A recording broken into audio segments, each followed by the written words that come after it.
Lunes 18 de mayo de 2022, soy Paloma Barreto y sean bienvenidos a esta nueva edición de su noticiero JN Noticias. Hoy tenemos abundante información, pero no tardemos más y vamos con nuestros titulares.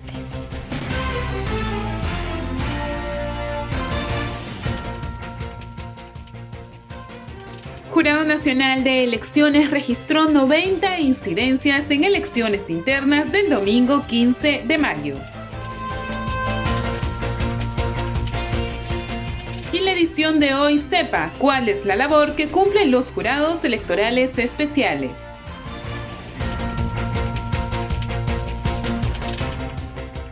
Por el Día Internacional de los Museos, conozca el recorrido de museos en Lima.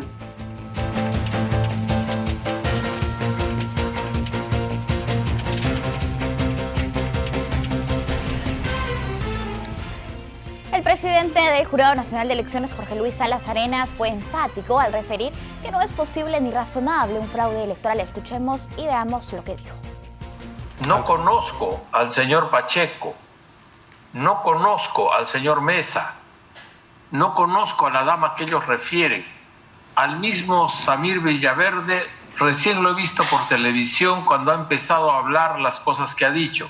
Estas fueron las declaraciones del presidente del Jurado Nacional de Elecciones, Jorge Luis Salas Arenas, quien rechazó tajantemente los vínculos con el entorno del presidente Pedro Castillo y Samarripa Villaverde.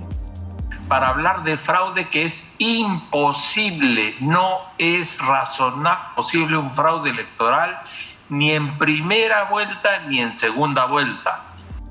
En este contexto, volvió a mencionar que la posibilidad de un fraude electoral es nula, ya que requeriría de la intervención de todos los organismos vigilantes del proceso electoral del 2021. No es posible hacer un fraude electoral porque importaría movilizar más de 15.000 actas para poder cambiar los resultados electorales. Cada acta tiene 3 firmas de los miembros de mesa, de los personeros cuando firmaron, pero además está custodiada por policías, está custodiada por miembros del ejército.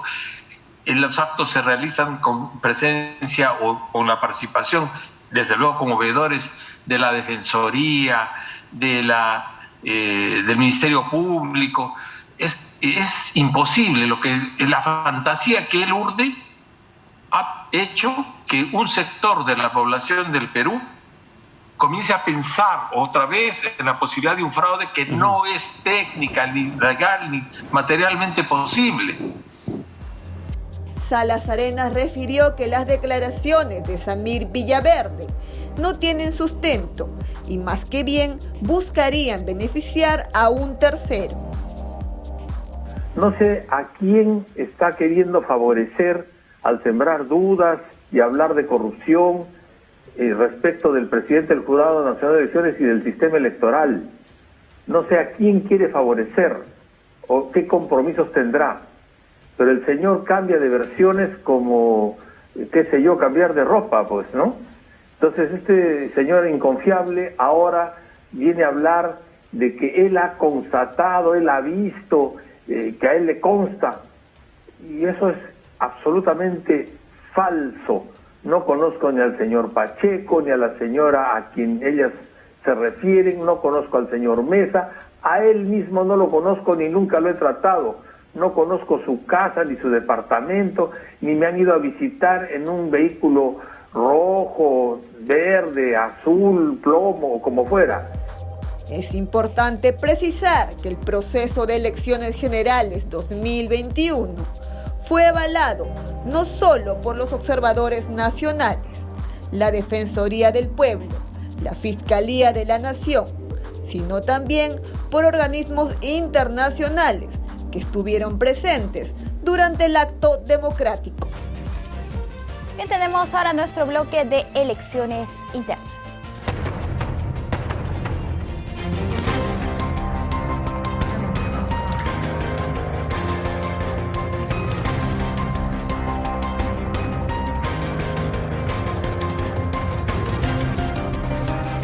Poco más de 1.700 delegados son llamados a las urnas este domingo 22 de mayo y el JNE desplegará 190 fiscalizadores para velar por la transparencia del proceso electoral.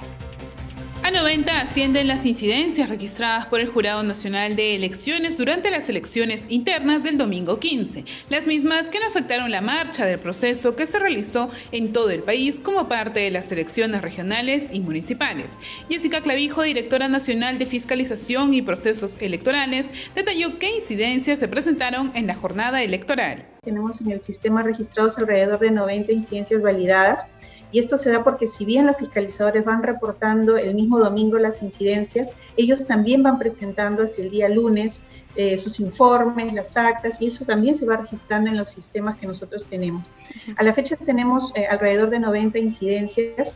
La mayoría tiene que ver con situaciones que se han ido generando, por ejemplo, en la conformación de las mesas, si algún miembro de mesa tenía algún impedimento para conformarla, algunas marcas que se pudieron haber encontrado en la cámara secreta, situación que en algunas oportunidades se genera, es detectada e inmediatamente el material se reemplaza para que no haya ningún tipo de alteración a la voluntad popular. Asimismo, Clavijo destacó la labor fiscalizadora del JNE en los comicios del 15 de mayo en cada local de votación. Alrededor de 900 fiscalizadores en los locales de votación, además de los fiscalizadores que estuvimos en sede central y también en el centro de cómputo de la OMPE, ¿no? Ya que en este proceso, en la gran parte de las mesas se aplicó un sistema que se denomina solución de transmisión de resultados, es de apoyo para que los miembros de mesa pudieran transmitir y elaborar rápidamente las actas electorales. Eso se transmite a la sede central de la OMPE y ahí también estuvieron presentes los fiscalizadores del Jurado Nacional de Elecciones. Señaló que para la jornada del 22 de mayo el despliegue de fiscalizadores será menor debido a la cantidad de locales de votación. Este domingo 22 serán 78 los movimientos regionales que van a realizar esta votación a través de delegados y 10 partidos políticos. La cantidad de locales será un poco más de 20 locales de votación a nivel nacional, exactamente 26. Se desplazarán los fiscalizadores provinciales que tenemos a nivel nacional, un poco más de 190, que estarán atentos también a la jornada electoral de este domingo 22. Es necesario resaltar que no se produjo ningún hecho de violencia a lo largo de los comicios internos de las organizaciones políticas. Y tras la baja participación de afiliados y afiliadas en las elecciones internas, la Asociación Civil Transparencia plantea un cambio generacional para fortalecer a los partidos políticos. Adriana Urrutia, presidenta de la Asociación Civil Transparencia, explicó las posibles razones por las que se registró un alto ausentismo. Puede ser a veces que los candidatos que se plasman no siempre reflejan como líderes orgánicos del partido. Eso también nos demuestra tanto la literatura, ¿no? Como a veces conversaciones que uno puede tener con algunos representantes de los partidos. Y lo tercero, sin duda creo que tiene que ver con, ya razones más personales que habría que indagar de manera más profunda, ¿no? Durante una entrevista en JNE TV, Urrutia planteó alternativas para fortalecer a los partidos políticos con la participación de la ciudadanía y sobre todo de las nuevas generaciones. Los partidos políticos deberían ser el espacio donde los ciudadanos más bien plantean cuáles son sus prioridades de agenda y después buscan implementar esas prioridades a través de un proyecto político y de la elección de líderes, ¿no? Lo que pasa es que hace mucho tiempo en el país esto ha dejado de ser así, ¿no? Entonces debería haber ahí, creo yo, un renuevo generacional. El descontento, por ejemplo, que está habiendo ahora con el desempeño parlamentario debería traducirse, ¿no? En una generación que diga, bueno, hasta aquí llegamos con el descontento en la representación, ahora vamos a tratar nosotros de ser una generación que plantee la política de manera distinta. Finalmente, la titular de Transparencia aseguró que para mejorar la actual situación de los partidos políticos es necesario poner en agenda los temas de reforma política. Un total de 88 organizaciones políticas elegirán a sus candidatos el próximo domingo 22 de mayo en el marco de la segunda fecha de elecciones internas. De cara a las elecciones regionales y municipales 2022, un total de 88 partidos y movimientos regionales decidirán este domingo 22 de mayo quiénes serán sus candidatos para la contienda comicial del 2 de octubre. Se trata de la elección interna prevista para este mes en la modalidad de delegados. Las agrupaciones están constituidas por 10 partidos políticos y 78 movimientos regionales. Es importante precisar que el domingo 15 de mayo, los afiliados y afiliadas seleccionaron a sus delegados, quienes tienen la tarea de elegir a los postulantes que entrarán a la carrera electoral. Asimismo, hay que resaltar que para este proceso de internas, los entes del sistema electoral tendrán una participación importante y fundamental para el fortalecimiento de nuestra democracia. También estarán presentes los observadores nacionales y actores electorales que darán fe de los actos que se realicen durante la jornada de elecciones internas de cara a los comicios de octubre. Para ahondar más en el tema y conociendo que el ausentismo en las elecciones internas del 2022 superó el 90% en promedio a nivel nacional, el ex jefe de la OMPE, Fernando Tuesta, explica algunas razones de esta problemática. En el Perú, según la información que dan los partidos, más o menos 1.600.000 y tantos mil. 1.600.000 y tantos mil. Y entonces, ¿por qué van tan pocos a votar? ¿Quién más interesado en la selección de candidatos que los propios miembros de los partidos? Sí. Y entonces, ¿por qué no van a votar? Luego de que el sistema electoral pusiera a disposición de los afiliados de las organizaciones políticas toda la estructura y maquinaria para el correcto desarrollo de las internas del pasado 15 de mayo, el ausentismo superó la cifra del 90% en promedio. Esta información corresponde al 95% de actas contabilizadas. Tenía todo a disposición, información, logística, administración. Tú veías, en realidad, los organismos electorales, las Fuerzas Armadas, los protocolos de seguridad, absolutamente todo. ¿Qué pasó?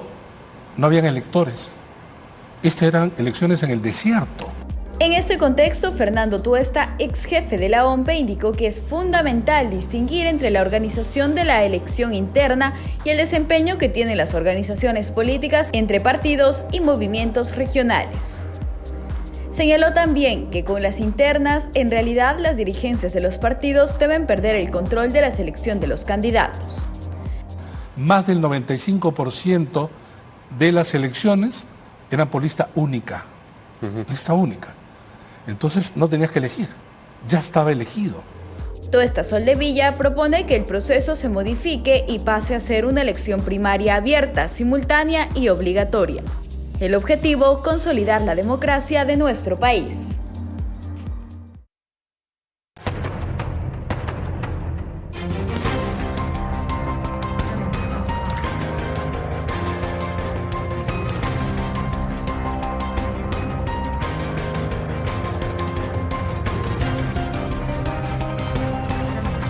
Tras la implementación de los 92 jurados electorales especiales, se recuerda que el Jurado Electoral Especial de Lima Centro tenía competencia a nivel nacional. Ahora su jurisdicción son las elecciones de los alcaldes y regidores de Lima, Jesús María y Breña. Precisamente vemos la labor que desarrollaban en ese contexto.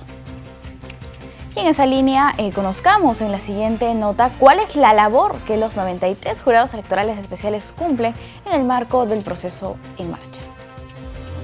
Tras la juramentación de los presidentes de los 92 jurados electorales especiales destinados para impartir justicia electoral, recordemos cuál es la labor que ellos realizan en el marco de las elecciones regionales y municipales de este año. Los jurados electorales especiales son creados para cada proceso electoral o consulta popular, pero ¿cuáles son sus principales funciones? Entre ellas son quienes reciben, califican y admiten solicitudes de inscripción de listas de candidatos.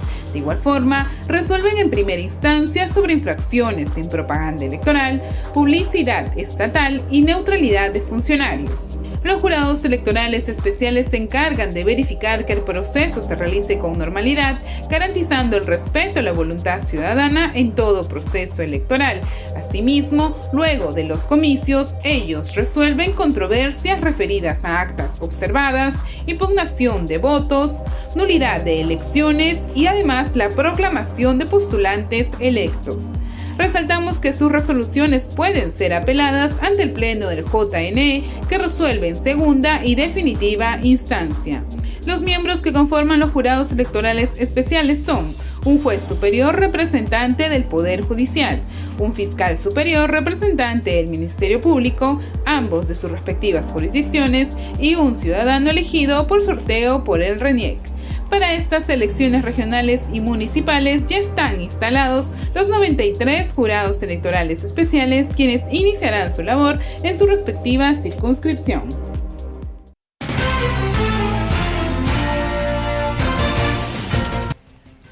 Es momento de hacer un balance sobre la labor del Jurado Electoral Especial de Lima Centro hasta el día 16 de mayo y nos encontramos con el doctor Basilio Cueva Achauca. Él es el presidente de este colegiado. Doctor, ¿cómo está? Muy buenos días, bienvenido. Muy buenos días a usted, señorita. Gracias por la invitación y por intermedio suyo a toda la ciudadanía en general. A usted las gracias, doctor. ¿Cuál es la labor que se le ha encomendado hasta el 16 de mayo tras la juramentación de estos 92 jurados electorales especiales? ¿Qué han hecho ustedes? Bien, el encargo que hemos tenido nosotros a partir del 7 de febrero del presente año, como colegiado del Jurado Electoral Lima Centro, ha sido el de verificar a nivel nacional el tema de las encuestas, el tema de la neutralidad, el tema de la publicidad electoral, y todos estos temas los hemos desarrollado en forma exclusiva hasta el día lunes, en donde se han instalado los jurados electorales especiales en todos los distritos electorales a nivel nacional. Doctor, tras la instalación de estos 92 jurados electorales especiales, ¿cuál es la competencia que asumen ahora ustedes?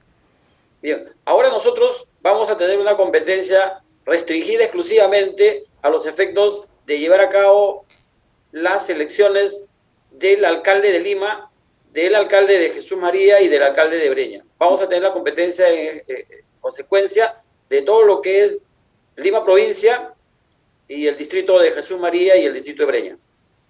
Perfecto. Doctor, ahora usted nos habla específicamente de la labor de publicidad estatal, neutralidad y encuestas. En un primer momento, ¿nos puede mencionar la cantidad de expedientes que se han registrado respecto a la publicidad estatal? Sí, incluyendo, aparte de estos temas que le dije, también hemos tenido el tema de la propaganda electoral. Claro. Le voy a dar los datos. Primero voy a dar un dato general. Hemos tenido, la cantidad de expedientes que hemos tenido y que hemos tramitado en este periodo ha sido de 3.598 expedientes. De estos 3.598 expedientes, podemos desagregarlo, por ejemplo, en el caso de publicidad estatal, que es la mayor cantidad de expedientes que hemos tenido, son 3.254.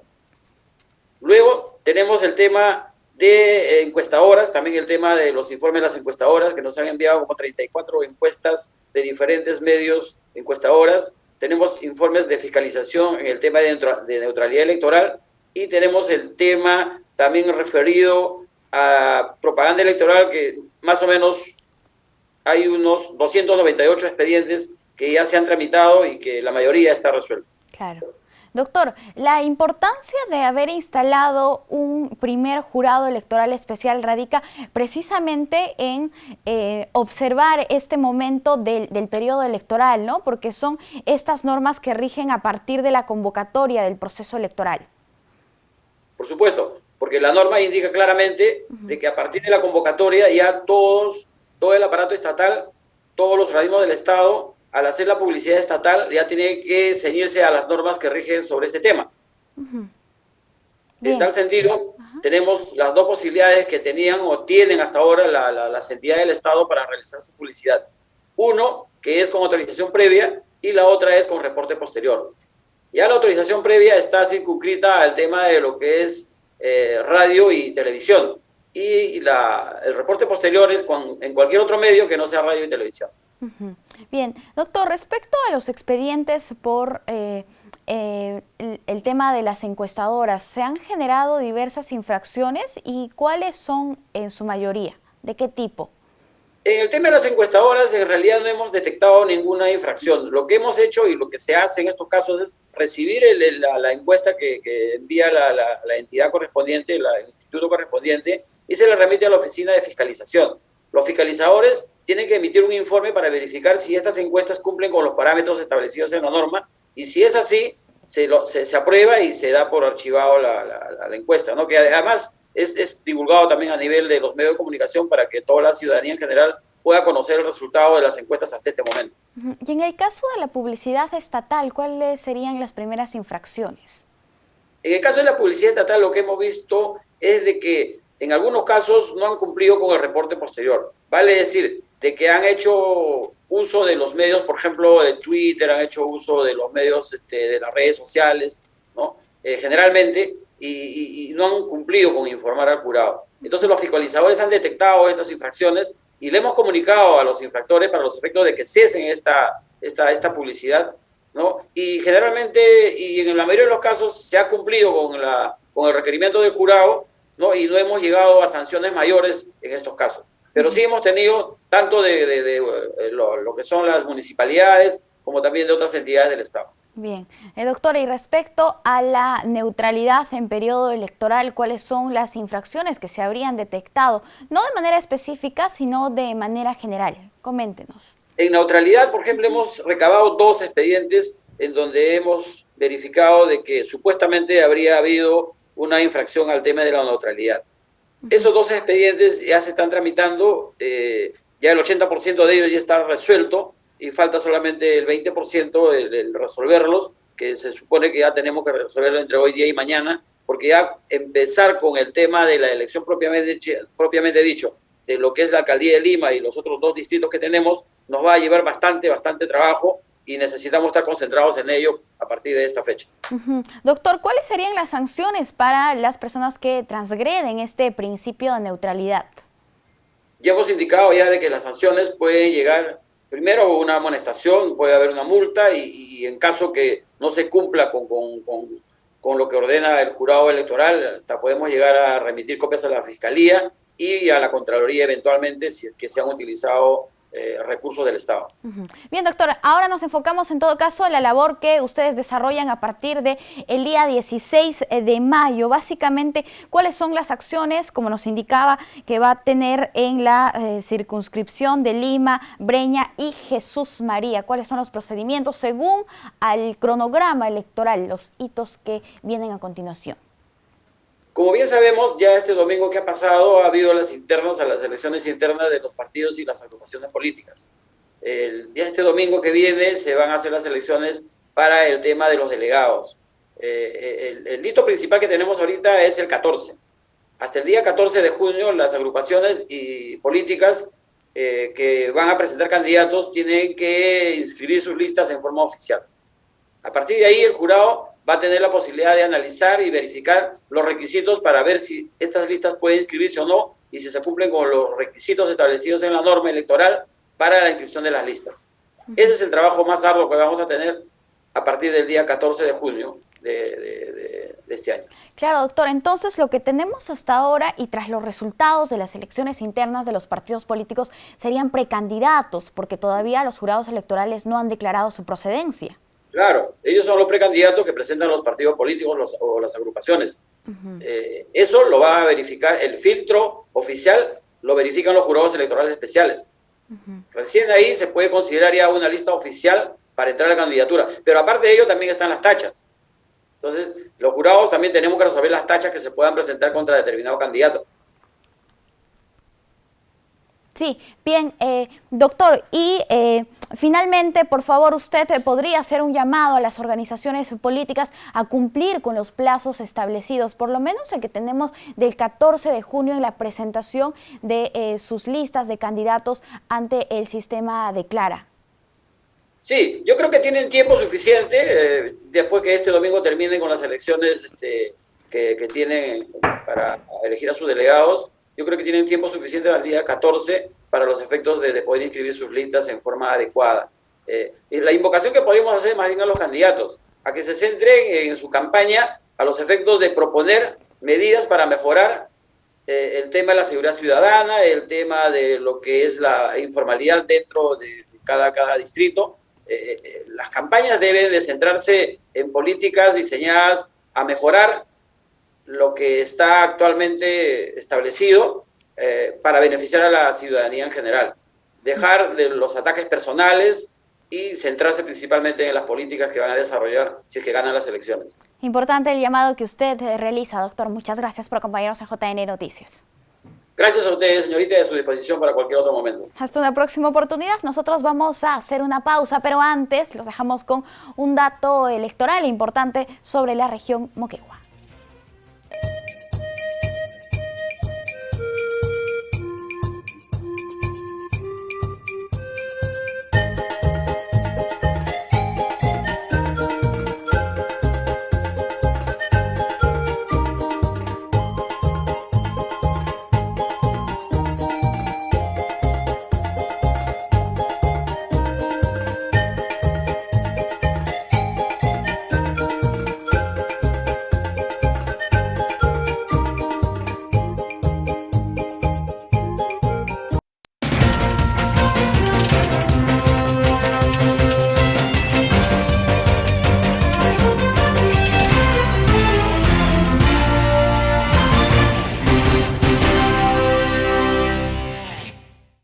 El Registro Nacional de Identificación y Estado Civil recuerda que hasta el 30 de junio se amplía la vigencia de los DNI vencidos. Los ciudadanos tienen un poco más de un mes para renovar su documento de identidad en las sedes registrales.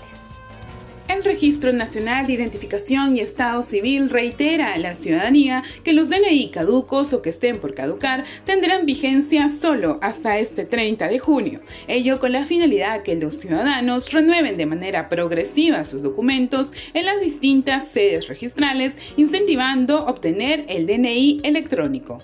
Virginia Cachay, gerente general del RANIEC, nos comenta por qué se extendió hasta el 30 de junio. El DNI tiene una vigencia de 8 años y nosotros hemos ido extendiendo la vigencia de los DNI durante el año pasado, básicamente para permitir que los ciudadanos tengan la oportunidad y tengan el derecho de votar en las elecciones y darles la oportunidad de que ejerzan ese derecho, ¿no? Y lo hemos seguido extendiendo porque entendemos que 5.700.000 personas no se pueden acercar de un día para otro a las oficinas de RANIEC. Y lo hemos extendido por esa razón, pero invitamos a la población a que vayan a las oficinas a renovar su DNI. Finalmente, el RANIEC recuerda a la ciudadanía que pueden realizar sus trámites virtuales a través de la página web institucional www.raniec.gov.pe o por la app DNI Biofacial y posteriormente acudir a las sedes en forma presencial para evitar aglomeraciones debido al marco de la pandemia que aún vive el país. El Jurado Nacional de Elecciones, a través de la Escuela Electoral, inició el ciclo de conferencias para fortalecer a los gobiernos regionales y municipales, enfocándose en la labor de las autoridades y funcionarios. Con la finalidad de fortalecer las capacidades de las autoridades y funcionarios regionales y municipales, el JNE realiza un ciclo de conferencias sobre las herramientas para un buen gobierno, orientados sobre estrategias y experiencias de gestiones subnacionales exitosas y transparentes. Dicha actividad es organizada por la Escuela Electoral y de Gobernabilidad, la misma a la que puede acceder de manera virtual y previa inscripción a través de la página www.eseg.edu.pe. Posteriormente, las conferencias tendrán lugar el lunes 30 y martes 31 de mayo entre las 5:30 y 7:30 de la noche. La escuela dirige estos espacios a autoridades y funcionarios, aspirantes a cargos en las elecciones regionales y municipales de este año, miembros de organizaciones políticas y dirigentes de organizaciones sociales, comunales y vecinales. Entre los temas que se abordarán se encuentran el enfoque intercultural, el enfoque de género, en los planes de gobierno, entre otros. Los interesados pueden escribir un correo a seminario-buengobierno@jne.gov.pe y así acceder a las capacitaciones. Hoy, 18 de mayo, el JNE inaugura el programa Empodera, una iniciativa de la Dirección Nacional de Educación que pretende generar una mayor visibilidad pública de la participación política LGTBI en el presente año electoral y con ello contribuir a la construcción de una sociedad más democrática y respetuosa de los derechos humanos. La Escuela de Formación LGTBI cuenta además con el apoyo del Instituto LGTBI Victory, el Centro para la Promoción y Defensa de los Derechos Sexuales y Reproductivos, la Unión Europea e IVOS. Están invitados a participar de la inauguración de este evento programado a partir de las 4 de la tarde vía Facebook Live de la entidad electoral.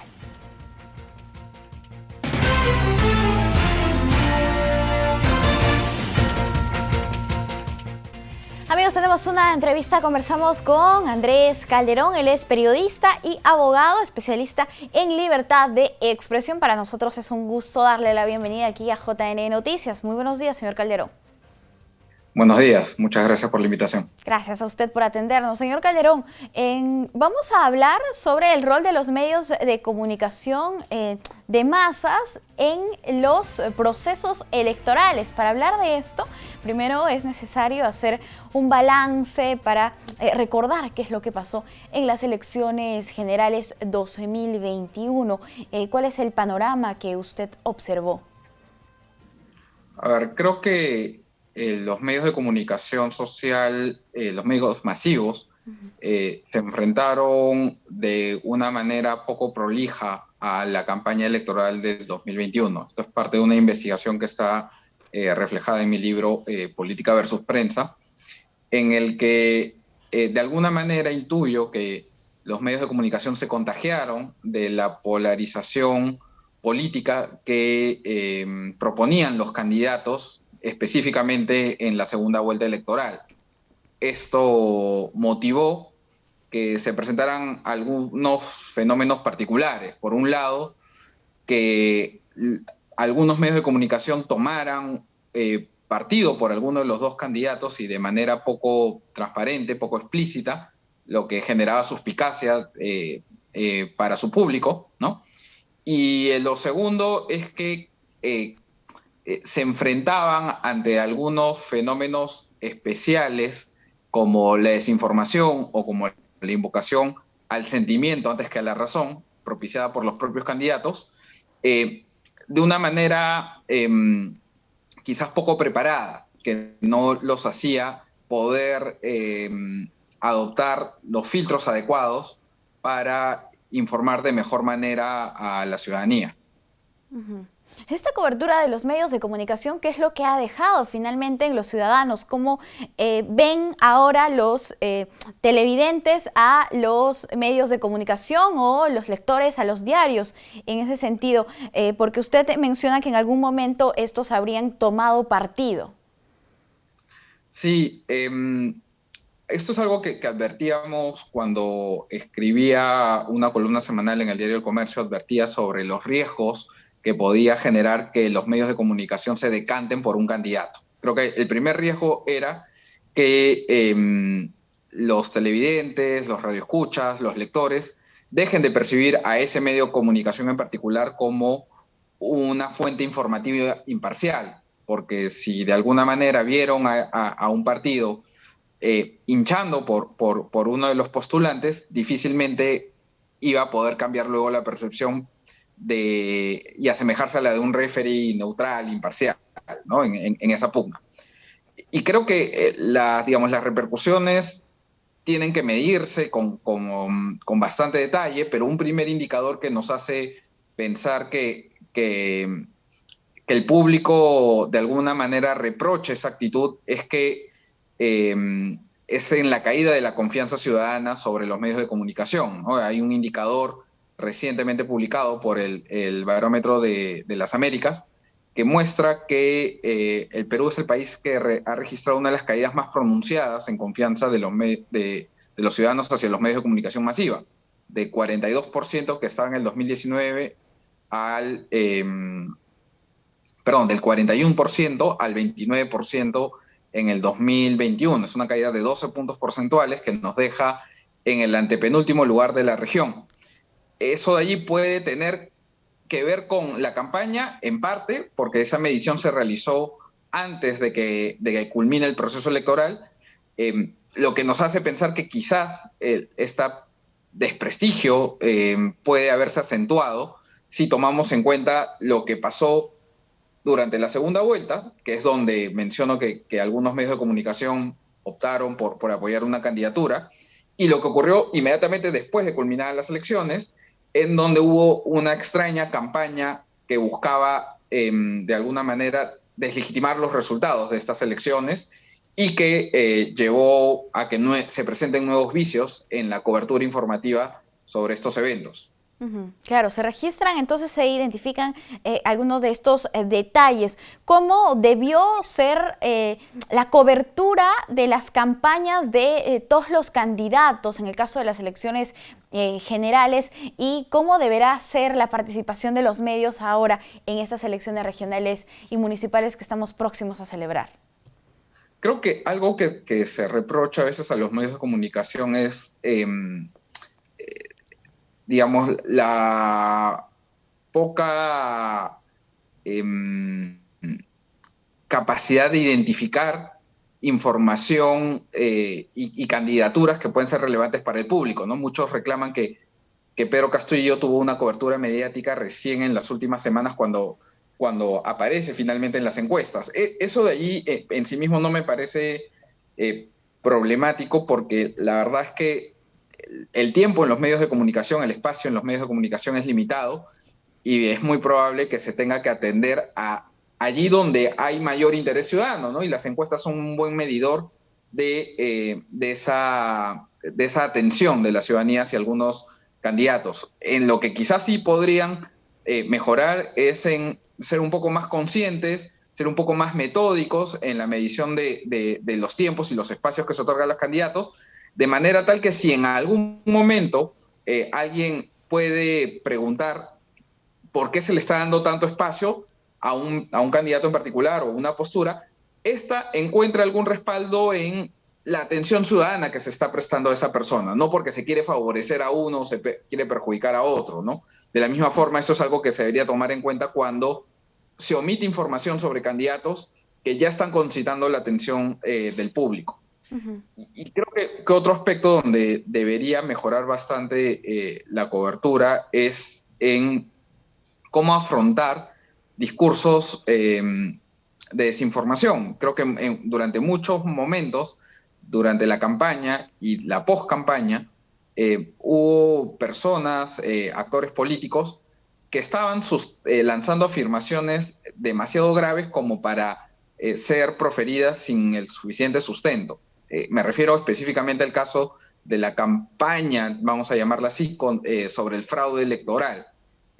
Esto es algo cuyos efectos son tan sensibles para una democracia todavía incipiente como la peruana o débil, que no podrían los medios de comunicación escapar a su responsabilidad de escoger bien a las personas a las que se les va a dar esa tribuna y de contar con la información necesaria para corregir en el momento aquellas afirmaciones o que carecen de sustento o que probablemente ya han sido contrastadas y descartadas, ¿no? Claro, en todo caso, en ese momento que se tenía, después de la segunda vuelta electoral, en el que decían muchas voces, hablaban de un supuesto fraude, ¿cuál debió ser el rol, el papel de los medios de comunicación en ese preciso momento?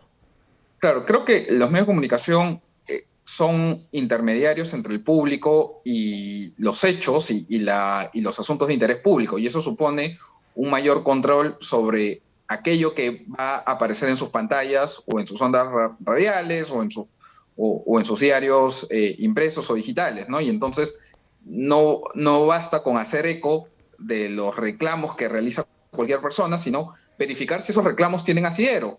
Y creo que en un determinado momento los medios de comunicación ya podrían haber corroborado la información y podrían haberse dado cuenta de que los alegatos de fraude no estaban fundamentados, no tenían sustento, ¿no?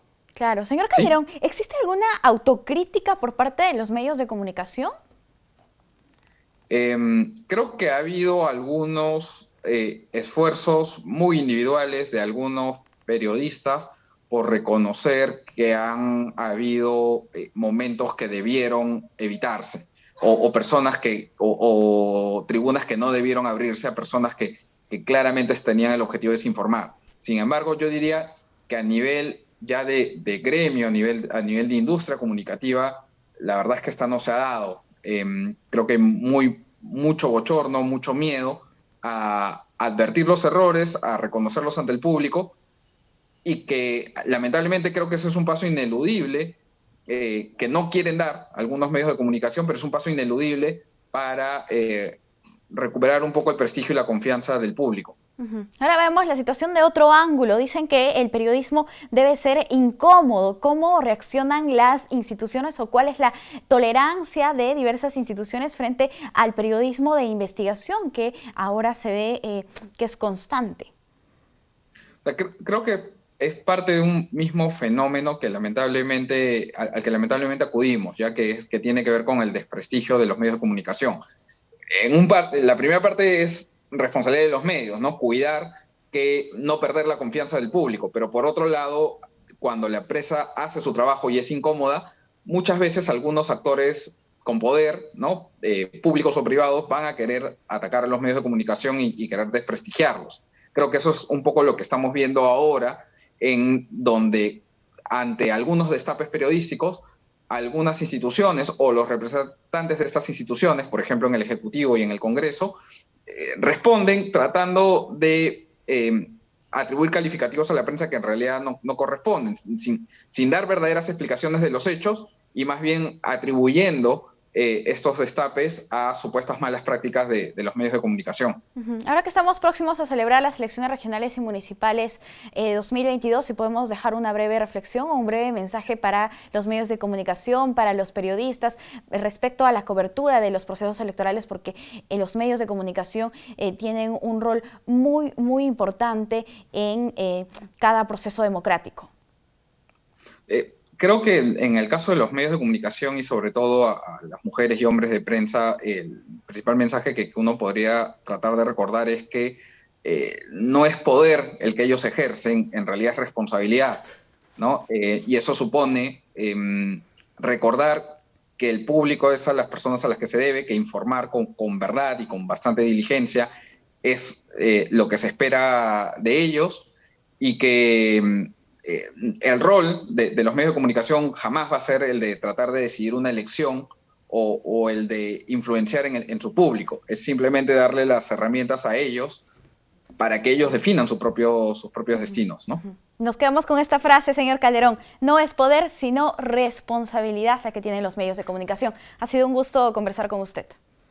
Muchas gracias. Hasta una próxima oportunidad. Nosotros vamos a hacer una pausa en JN Noticias. Volvemos.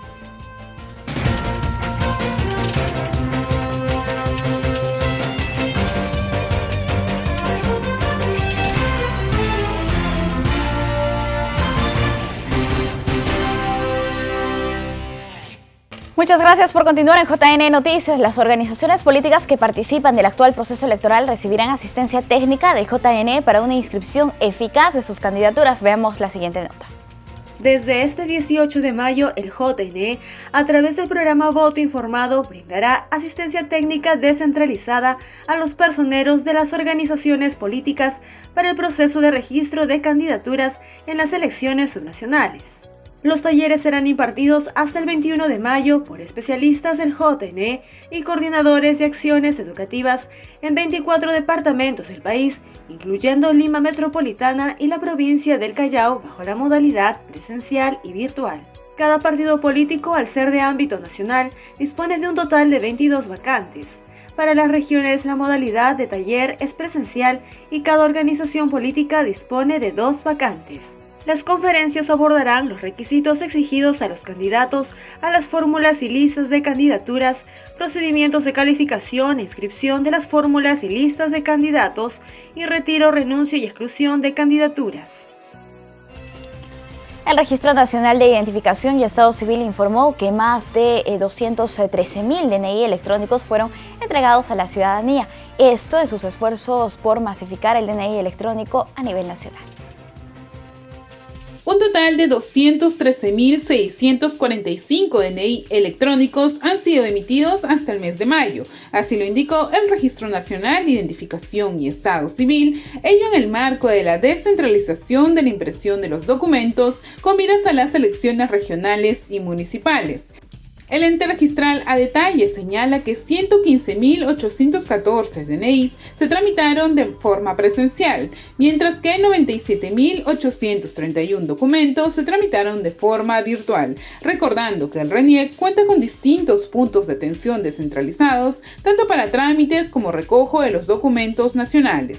Recordemos que el RENIEC implementó 27 impresoras que lograron una producción de más de 258.000 documentos de identidad electrónicos impresos a nivel nacional, iniciativa que acortará el tiempo de entrega de este documento electrónico a 5 días hábiles en promedio.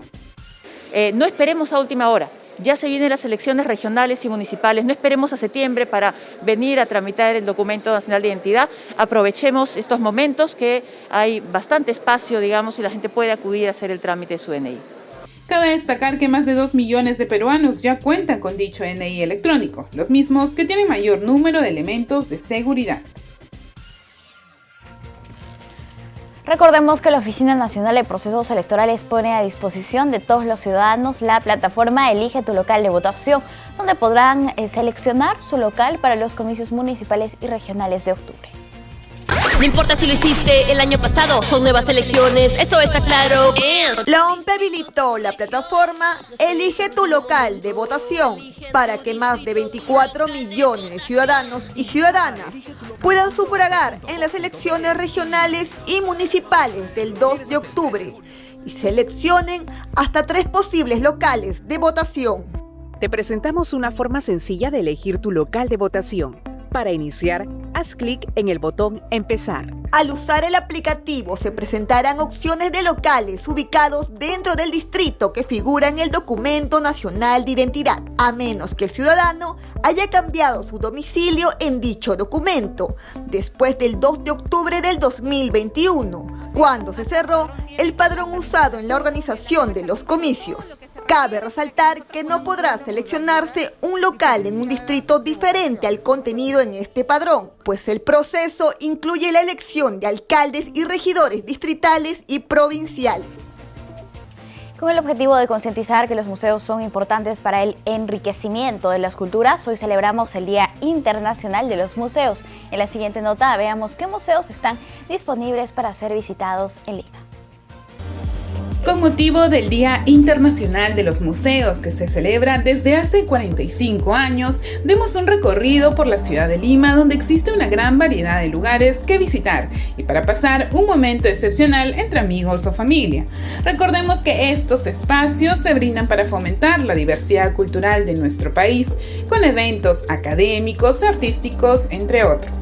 Comencemos en el centro de Lima. La variedad es tal que podemos encontrar al Museo Prehispánico Municipal, ubicado frente a la iglesia San Francisco. Posee la colección de cerámicas pertenecientes a distintas culturas del Perú. El Museo de Arte de Lima, conocido como el MALI, contiene la colección de arte peruano más grande. Sus exposiciones narran la historia y la evolución de nuestro arte. Y para conocer nuestra historia naval, el Museo Naval Casa Grau brinda un recorrido ambientado según la época de la casa donde vivió el héroe nacional Miguel Grau. El Convento de San Francisco y Catacumbas es considerado como el museo más visitado en la ciudad. Las catacumbas y el recorrido hacia el pasado es sin duda el gancho para que los ciudadanos la consideren su preferida. El Museo del Cementerio Presbítero Maestro, con sus constantes recorridos diurnos y nocturnos, muestran la más importante colección de esculturas y estructuras funerarias europeas del siglo XIX en América Latina. Son algunos de los museos que podemos visitar, no solo hoy, en el Día de los Museos. Aprovechar cualquier momento para conocer más sobre nuestra cultura, historia y de forma entretenida sumergirnos en una experiencia única. Una buena noticia es que en alguno de estos museos el ingreso es totalmente gratuito.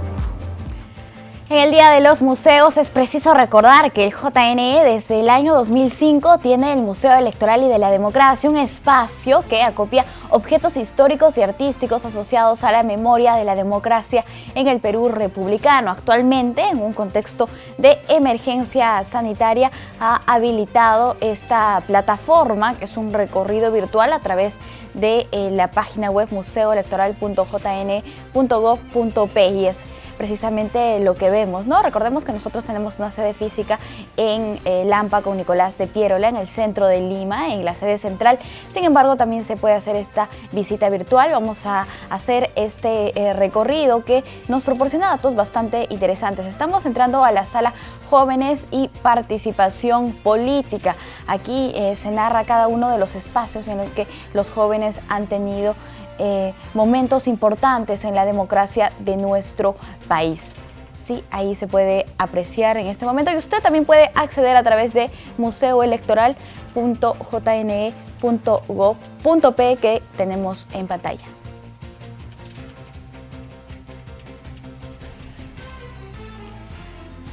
Con motivo de las celebraciones por el mes de los museos, se llevará a cabo la Feria Museos a tu alcance, que contará con la exhibición de más de 40 importantes museos de Lima, entre ellos el Museo Electoral del JNE.